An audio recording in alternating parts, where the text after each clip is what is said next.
할렐루야. 오늘은 마가복음 9장을 살펴보기로 하겠습니다.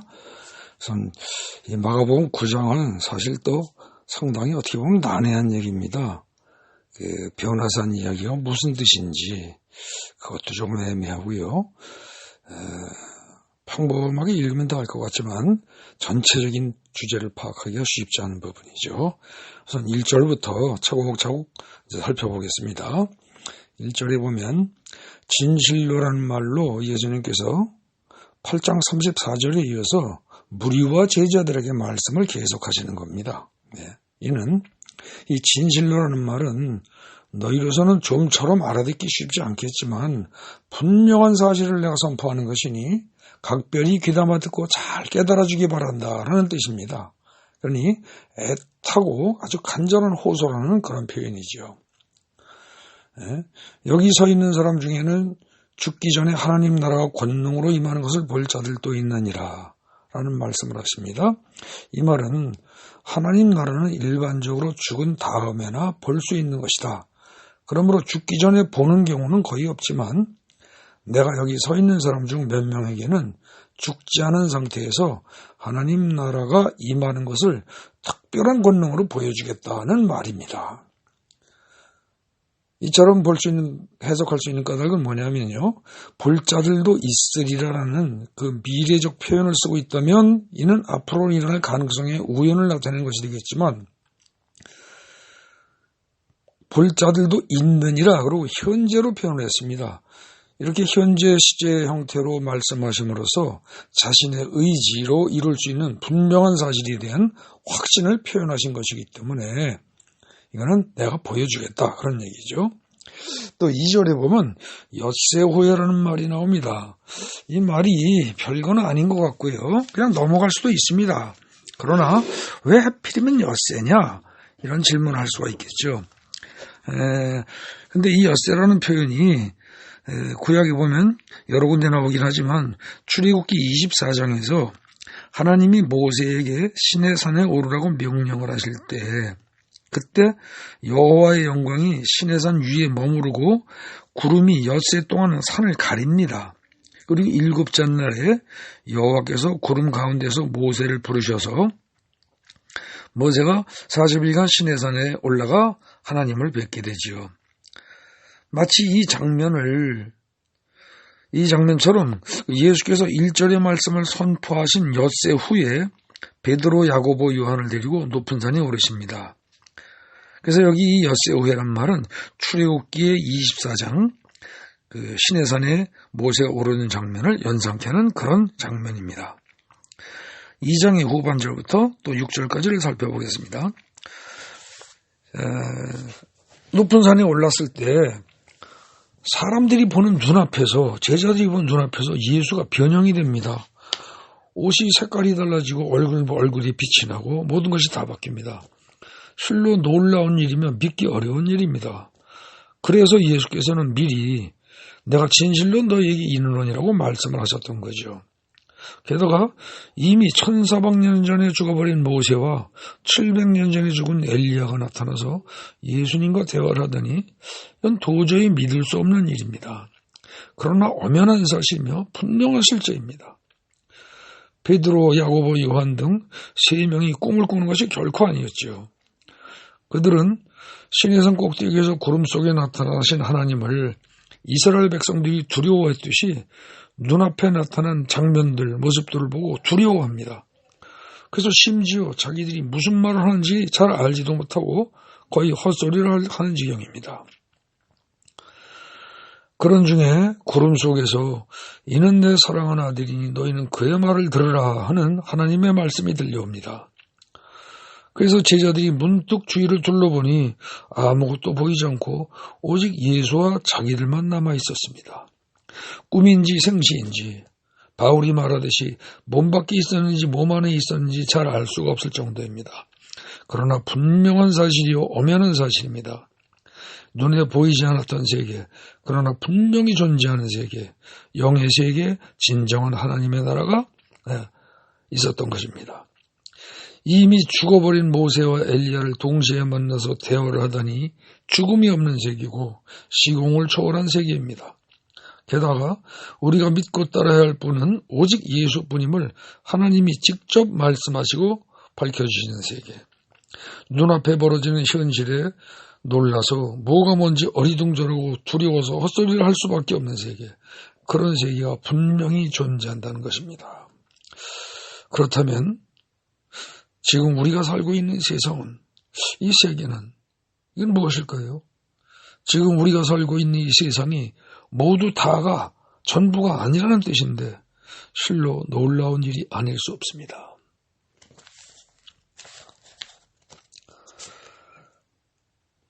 구절에 보면 이제 산에서 내려온 얘기가 나오죠. 산에서 내려올 때 예수님께서 말씀하십니다.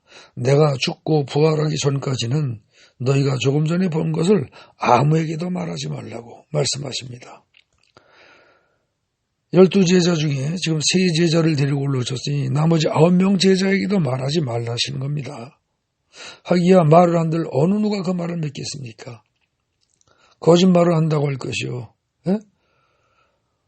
믿지가 않겠죠. 근데 믿지 않는 것도 믿지 않는 것이지만 제자들은 꿈인지 생시인지 하면서 여전히 또 똥단지 같은 생각을 하고 다른 말을 합니다. 10절부터 13절을 보면 제자들은 엘리야가 먼저 와야 하리라는 그 서기관들의 말이 무슨 뜻인지 여기에 관심을 가지고 이걸 묻습니다. 그러나 예수께서는 인자가 많은 고난을 받고 멸시를 당하리라는 말씀, 즉 시편 22편에 이 말씀이 나오는데 그것이 더 중요하며 관심을 가져야 할 것이라는 점을 말씀하시죠.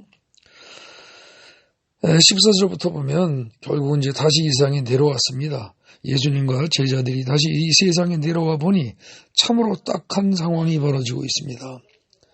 직전에 산 위에서는 놀라운 하나님 나라가 임했었는데 하나님 나라를 체험했었는데 다시 지상에 내려와 보니 제자들이 큰 무리에 의해 둘러싸인 상태에서 서기관들은 공격을 하고 제자들은 겨우겨우 방어하듯이 논쟁을 벌이고 있습니다. 상황을 보니 말 못하게 하는 귀신 들린 아이 하나를 제대로 처리하지 못해서 갑론을 박 논쟁이 벌어진 상황입니다. 너희 예수를 따르는 무리들이 온갖 귀신도 쫓고 온갖 병도 다 고친다면서 이 아이 하나 못 고치느냐? 잘났다고 하는 너희 선생 예수는 어디 갔느냐? 자신이 없고 능력이 없으니까 도망간 거 아니냐? 아마도 온갖 오해와 비방이 난무하는 상황이었을 겁니다. 그런 속에서 예수님께서 말씀하십니다. 믿음이 없는 세대여, 내가 얼마나 너희와 함께 있으며 얼마나 너희에게도 참으리요. 그를 내게로 데리고 오라 라고 말씀하십니다. 그렇습니다. 예수께서 보시기에 이 세대는 믿음이 없는 세대라고 말할 수밖에 없습니다. 하나님을 잘 알고 잘 믿는다고 큰소리치고 남들에게 존경을 받는 바리새인들과 서기관들은 하나님이 살아계심도 하나님의 능력도 잘 믿지 않습니다. 하나님이 실제로 육신을 입고 그들 눈앞에 코앞에 나타나서 온갖 기사와 이적을 행해도 의심만 하고 꼬투리만 잡고 죽이려는 생각만 할 뿐 전혀 믿지 않습니다. 자기들의 그 사고방식과 자기들의 그 지식에 근거해서 오히려 예수를 죽이려고 하는 겁니다. 게다가 하나님의 아들 예수가 이 세상에 와서 3년이 넘도록 직접 가르치고 보여주고 깨우쳐줬건만 제자들 역시 예수의 이름으로 귀신 들리는 아이 문제를 처리할 믿음조차도 없습니다. 그러니 믿음이 없는 세대라는 말을 들을 수밖에 없는 거죠. 이제 예수님께서 제자들과 함께 있을 시간이 그다지 길지도 않건만 그리고 또 그동안 오랫동안 많이도 참았건만 제자들이 제대로 못하는 겁니다. 그래서 예수님 마음은 참으로 안타깝고 답답합니다. 이어서 예수님은 그를 내게로 데려오라고 말씀하십니다. 그렇습니다. 모든 문제 해결의 길은 오로지 이것 하나, 예수에게로 데려오는 것, 예수에게 문제를 가지고 가는 것뿐입니다. 그래서 그 아이를 예수 앞에 데리고 오니 귀신이 저절로 알아서 떨고 발광을 하고 난리를 칩니다. 예수께서는 그 아이를 치료하기 전에 할 수 있거든요. 무슨 말이냐? 믿는 자에게는 능치 못할 일이 없느니라 라고 말씀을 하십니다. 그러자 아이의 아버지가 소리 질러서 말합니다. 내가 믿습니다. 나의 믿음 없는 것을 도와주소서. 바로 이 부분입니다. 믿고자나 잘 안 믿어집니다. 여러분도 그렇지 않습니까? 예. 그래서 이 아이의 아버지는 믿음 없는 것을 도와달라고 예수께 요청을 합니다. 예, 맞습니다. 우리 역시 우리가 믿고자나 안 믿어질 때 믿음 없는 것을 도와달라고 예수께 요청을 해야 합니다. 예수님께서 그 아이에게서 나오고 다시는 들어가지 말라라고 한마디 명령을 하시자 귀신이 떠나가고 아이는 죽은 것처럼 됩니다. 사람들이 보기에는 분명히 죽은 것이 되었습니다. 그러나 손을 잡아 일으키시니 아이가 일어섭니다. 바리새인들과 서기관들은 어느새 다들 사라졌습니다. 빛이 비치자 소리 없이 사라지는 바퀴벌레들처럼 소리 없이 그러나 재빠르게 사라져버렸습니다. 권능, 죽은 자를 살리고 귀신 들린 자를 한마디 명령으로 건져내는 권능, 이 권능이 없이 변론만 하는 기독교는 진정한 기독교가 아닙니다. 예수로부터 꾸중을 들을 수밖에 없는 기독교입니다. 믿음이 없는 세대들의 기독교입니다. 예수님께서 끊임없이 참아야만 하는 기독교입니다. 예수님을 답답하게 만드는 기독교입니다.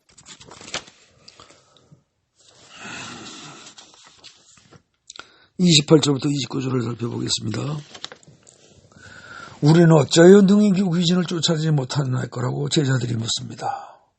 이 답답한 기독교를 벗어나는 길, 예수님이 보시기에 이 한심한 기독교를 벗어나는 길은 무엇인가를 묻는 질문입니다.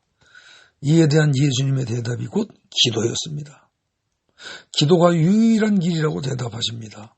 기도 외에는 다른 것으로는 이런 종류가 나아갈 수 없느니라. 결국 믿음과 기도라는 두 가지가 모든 문제를 해결하는 관건이라는 말입니다. 믿음이 없이는 아무것도 이루어지지 않습니다. 믿음은 바라는 것들의 실상, 즉 재료고 보이지 않는 것들의 증거이기 때문입니다. 하지만 믿음만으로는 문제가 해결되지 않습니다. 믿음이 현실화되려면 기도가 필요합니다. 믿음이 현실화되는 것은 내 능력에 의해서 이루어지는 것이 아니라 바로 하나님께서 역사하시는 것이기 때문입니다. 우리가 확고한 믿음을 가지고 기도로 요청할 때 하나님이 역사하십니다. 그러므로 제대로 믿지 않거나 혹은 제대로 믿는다고 할지라도 기도하고 구하지 않은 것은 발생하지 않습니다. 마음에도 없는 헛된 생각을 입으로 요청도 하고 구하지도 않았는데 이루어질 사람이 어디 있겠습니까? 30절부터 32절을 살펴보겠습니다. 인자가 죽임을 당하고 죽은 지 3일 만에 살아나리라는 것을 제자들에게만 다시 예수께서 말씀하십니다. 그러나 제자들은 이 말씀을 여전히 깨닫지 못하고 심지어 묻는 것 자체를 두려워합니다. 귀로 듣기는 분명히 들었으나 무슨 말씀인지 도저히 깨닫지 못합니다. 죽은 자가 다시 살아난다? 그보다 예수님이 죽는다? 이게 마음에 걸리는 겁니다. 죽은 자가 다시 살아난다는 것도 인간적으로 도저히 불가능한 일이어서 믿어지지가 않는 거죠. 상식적으로나 과학적으로 그 밖에 어느 입장에서 보든지 인간이 보기에는 말도 안 되는 이야기입니다. 그래서 믿을 수가 없다는 거죠. 그러나 하나님의 입장에서 보면 하나님이 보시기에는 얼마든지 가능한 일입니다. 단지 인간들이 하나님의 입장에서 생각을 하지 못할 뿐입니다. 변화산 사건도 인간으로서는 상상할 수 없는 일입니다. 예수 이름으로 귀신이 쫓겨나간다는 말도 사실상 이해가 되지 않는 말입니다. 더구나 자기가 죽을 것을 알고 또 자기가 부활할 것을 안다니 아무리 스승인 예수께서 말씀을 하셔도 그건 좀 말이 안 되는 것 같다는 게 제자들의 생각입니다. 우리는 앞달락에서 귀신 들린 아이가 귀신에 사로잡혀 살아왔다는 점을 읽어서 알고 있습니다. 그러나 예수의 제자들은 역시 그들도 무엇인가에 사로잡혀 살아오고 있는 중입니다. 즉 모두들 자기 생각의 울타리를 벗어나지 못한 채 자기 생각에 사로잡혀 살아가는 사람들입니다. 부활도 모르고 부활을 이야기해도 이해가 되지 않고 오로지 큰 자가 되고 싶은 욕망에 사로잡혀서 예수의 제자들은 살아가고 있습니다. 그래서 누가 더 크냐를 가지고 쟁론을 합니다. 선생님은 겉으로는 못 들은 척하고 그냥 조용히 넘어가지만 선생인 예수로서는 참으로 안타깝고 답답한 일이 아니올 수 없습니다. 하나님이 기뻐하시지 않는 무엇인가에 사로잡혀 살아간다는 점에서는 귀신 들린 아이나 예수의 제자들이나 다 동일합니다. 그들이 정작 자유로운 영혼이 되려면 누가 더 크냐가 아니라 누가 더 낮아지냐에 관심을 가져야 할 텐데 제자들은 전혀 그렇지 못했습니다. 그래서 누구든지 첫째가 되고자 하면 무사람의 끝이 되며 무사람을 섬기는 자가 되어야 하리라고 예수님은 말씀하십니다. 그러면서 예수님은 제자들 가운데 어린아이 하나를 불러다가 제자들이 보기에는 아주 보잘것없는 이 어린아이 하나를 안으시고 제자들에게 말씀하십니다. 누구든지 내 이름으로 이런 어린아이 하나를 영접하면 곧 나를 영접함이요 누구든지 나를 영접하면 나를 영접함이 아니요 나를 보내신 이를 영접함이니라 라고 말씀하십니다. 이 말은 얼핏 듣기에 어린아이 하나를 잘 섬겨라 정도로 이해될 수 있습니다. 그러나 그것만이 아닙니다. 이 말은 참으로 묘하고 심오한 뜻을 가지고 있습니다. 이 말 잘 분석해 봅시다. 이 말씀대로라면 영접을 받는 어린아이와 나 예수가 함께 있을 뿐만 아니라 하나님도 그 어린아이와 함께 계시다는 뜻입니다. 즉, 그 어린아이 안에 나 예수뿐만 아니라 하나님도 함께 계신다는 겁니다. 그러니 단순한 어린아이라고 우습게 보지 말고 너희가 스승인 예수를 섬기듯이 그리고 하나님 아버지를 섬기듯이 최선을 다해서 온갖 정성을 다해서 사랑으로 어린아이 하나를 섬기라는 뜻입니다. 너희가 어린아이 하나를 우습게 보고 그 아이를 섬기는 것이 아니라 대충 그저 섭섭지 않게 대접하려고 한다든지 그런 식의 생각을 한다면 이것은 곧 나 예수는 물론이요 하나님까지도 우습게 보고 제대로 섬기지 않겠다는 거 같다는 겁니다. 너희 자신이 어린아이보다 더 잘났다고 생각하고 더 크다고 만약에 생각한다면 이는 너희 자신이 곧 나 예수보다도 더 잘났다고 크다고 생각하는 것이며 하나님보다도 더 잘났고 더 크다고 주장하는 것과 마찬가지라는 겁니다. 그러니 이쯤 되면 이는 참으로 엄청난 죄악이 아닐 수가 없습니다. 그런데 단지 그것만으로 끝나지가 않습니다. 예수님께서 하신 37절 말씀 앞부분에 누구든지 내 이름으로 이런 어린아이 하나를 영접하면이라는 단서가 붙어있죠. 이 말은 어떤 사람이 예수의 대리인 혹은 종이 되어서 예수 대신에 어린아이 하나를 영접하면이라는 뜻입니다. 이는 어린아이 하나를 진심으로 영접하는 일이 곧 예수가 하시고자 하고 원하시는 일이니 대리인 혹은 종인 너희가 바로 그런 마음을 가지고 그 어린아이를 영접하면이라는 뜻이죠. 그러므로 이때 대리인 혹은 종의 역할을 하는 사람은 예수와 같은 입장, 즉 예수와 하나입니다. 그러니 예수 이름으로 어린아이 하나를 영접하라고 하셨음에도 불구하고 이를 제대로 실천하지 않는다면 이는 예수의 말씀에 불순종하는 것으로서 예수의 종이 취할 태도가 결코 아닙니다. 결국 37절의 말씀은 단순히 어린아이 하나를 섭섭하지 않게 잘 대접하라는 정도의 말이 아닙니다. 이는 나 예수는 물론 하나님이 너와 함께 있으니 나 예수와 하나님의 뜻을 무시하지 말고 그 뜻을 잘 헤아려서 반드시 예수의 이름으로 무엇이든지 행해라. 그리고 너희가 그렇게 행할 때 나 예수는 물론 하나님 아버지도 역시 그 섬김을 받는 어린아이와 함께 계심으로 나 예수나 혹은 하나님을 영접한다고 생각하고 전심전력을 다해서 어린아이 하나를 영접하라는 겁니다. 너희가 그렇게 하지 않으면 이는 곧 나 예수를 무시하고 하나님을 무시하는 것이란 말이죠. 어째서 이런 해석이 가능할까요? 하나님은 무소부지하시고 모든 인간은 하나님의 형상대로 지음받은 존재이며 하나님은 특히 우리의 심령 속에 들어오셔서 함께 내주하시며 우리의 심령을 하나님 나라로 변화시키기를 원하시는 분이기 때문입니다. 그러니 어린아이라고 해서 우습게 보고 또 다른 사람들을 우습게 보며 누가 더 크냐를 너희가 끊임없이 따진다면 너희들은 곧 나 예수뿐만 아니라 하나님을 우습게 보는 교만하고 사악한 인간이라는 것이죠. 38절 이하를 보겠습니다. 제자들이 누가 더 크냐는 논쟁을 더 이상 하지 않는 것을 보면 예수님의 말씀을 제자들이 이번만큼은 어느 정도 알아들은 것 같습니다. 하지만 그들은 여전히 비상적으로 알아들었을 뿐입니다. 그 결과 38절 같은 말을 하는 겁니다. 즉 우리를 따르지 않는 어떤 자가 주의 이름으로 귀신을 내쫓는 것을 우리가 보고 우리를 따르지 아니함으로 금하였습니다. 라는 것이죠. 제자들은 자신들이 아주 잘 말하고 잘 행동하는 것처럼 생각하고 자랑하듯이 예수님께 말을 했습니다.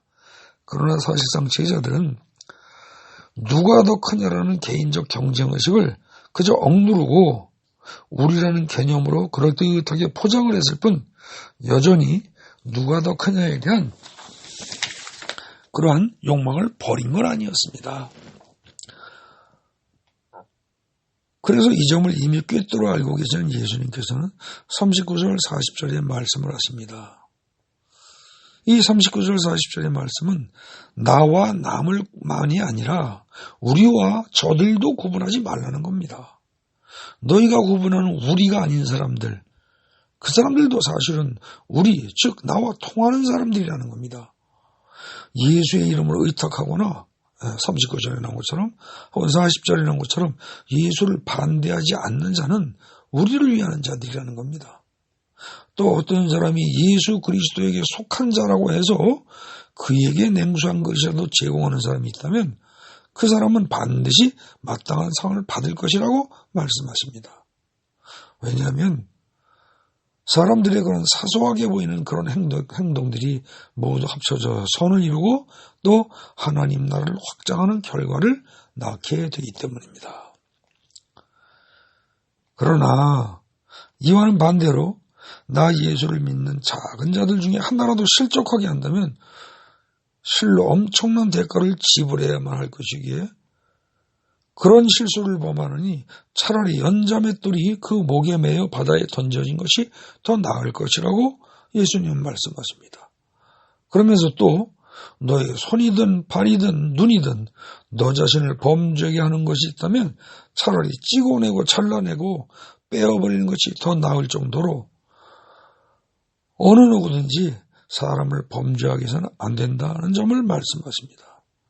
왜냐하면 48절에서 말씀하시듯이 어떤 사람이든 예수를 믿는 다른 사람을 실족하게 하거나 범죄하게 하는 자는 지옥에 들어가서 죽지도 않으면서 영원한 고통, 즉 불로서 소금치듯 하는 듯한 극심한 고통을 겪게 될 것이기 때문이라는 거죠. 마지막으로 50절을 보면 가장 난해한 말씀이 나옵니다. 이 말씀은 무슨 뜻일까요? 소금은 좋은 것이요 변치 않는 겁니다. 그렇죠. 소금은 썩지 않습니다. 변하는 일이 없어요.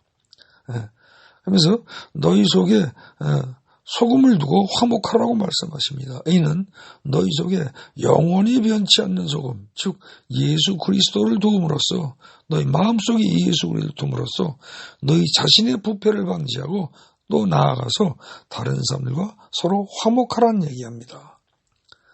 즉 누가 더 크냐를 두고 싸우지 말고 오히려 더 낮은 자가 되어야 함을 예수를 보고 깨달으라는 얘기죠. 그리고 우리와 너희를 구별하여 편가르기를 하면서 다른 사람을 실족하게 하지 말고 모든 사람이 하나님의 형상대로 취급받았기에 우리는 모두 다 형제라 자매라는 사실을 잊지 말고 심지어 작은 어린아이조차도 하나님을 섬기듯이 진심으로 영접하고 섬기란 얘기입니다. 요컨대 높아지려 하기보다는 또 어느 누구도 구분하려 하면서 나를 잘났다고 하려 하기보다는 오히려 낮아지고 남들과 허먹하라는 것이죠. 그렇게 사는 것이 바로 하나님 나라의 삶이기 때문입니다. 예수는 죽기까지 자신을 낮췄다는 사실을 잊지 말라는 거죠. 마지막으로 요양빛 결론 부분을 보겠습니다. 이상에서 살핀 바에 의하면 마가복음 9장은 사실상 세 개의 나라 혹은 세 가지의 세계를 보여주고 있는 겁니다. 첫째, 1절부터 13절까지에서 언급되는 나라는 우리가 잘 알지 못하는 그러나 분명히 존재하는 하나님 나라입니다. 이 나라는 하나님이 직접 통치하시는 나라로서 우리가 알기로는 오래전에 죽은 모세와 엘리야가 모두 살아있는 나라이며 우리가 죽은 다음에 반드시 가야 할 나라이기도 합니다. 둘째, 현재 우리가 살고 있는 세상 나라입니다. 마가복음 14절부터 9장 14절부터 38절까지 나오는 것이 세상 나라에 관한 이야기인데요. 이 나라는 귀신에 눌린 자들이 살고 또 율법주의에 묶인 자들이 또 제잘났다고 큰소리치고 살고 목소리를 높이는 그런 나라입니다. 또 한편으로는 예수를 믿는다고 하면서도 믿음이 없고 기도가 부족하여 무기력한 예수쟁이들이 함께 살기도 합니다. 이들은 너와 나를 구분하면서 누가 더 크냐를 가지고 싸우거나 아니면 당을 만들어서 우리와 너희 혹은 저희를 구분하면서 남을 실족하게 만들기도 합니다. 예수를 배제한 채 나 혹은 우리를 모든 판단의 기준으로 삼고 살아갑니다. 한마디로 말해서 너남없이 구원받아야 할 사람들이 살면서도 구원받아야 함을 제대로 깨닫지 못하고 살아가는 사람들의 세상입니다. 그러나 비록 이런 세상에 살지라도 예수의 말씀을 믿고 기도하며 사는 사람들은 예수에 의지하여 겸손하게 살면서도 예수의 권능을 누리면서 서로 화목하게 살아가기도 합니다. 그리고 이처럼 살다가 육신의 생명이 끝난다 하면은 앞에서 말했던 하나님 나라로 들어가서 모세나 엘리야처럼 하나님과 함께 영생을 누리게 되죠. 셋째로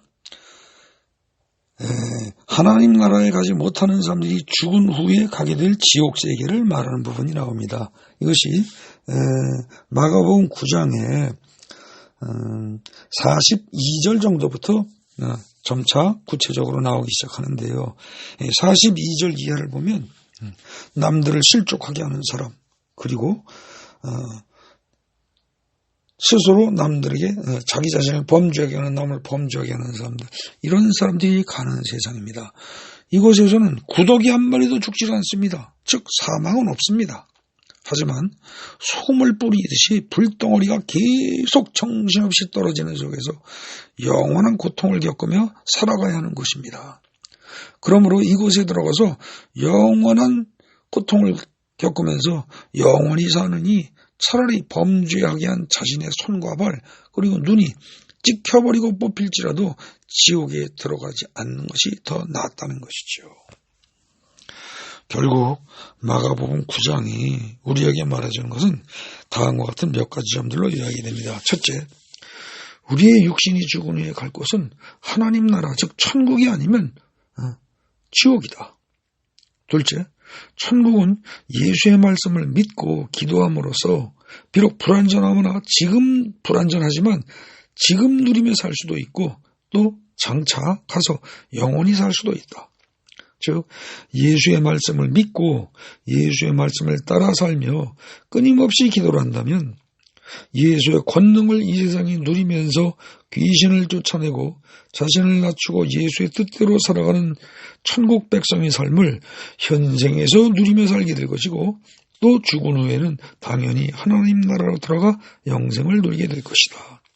그러나 나와 남을 구분하여 누가 더 크냐를 계속해서 따지며 살아간다거나 혹은 우리와 너희를 구분하면서 당파를 짓고 살아간다면, 그리고 예수를 믿는 다른 사람들을 실족하게 하면서 살아간다면 그런 자들은 살면서도 귀신에 눌리고 욕심과 욕망에 눌리며 지옥과 같은 삶을 살다가 죽은 후에도 결국은 영원한 지옥으로 떨어질 것이다.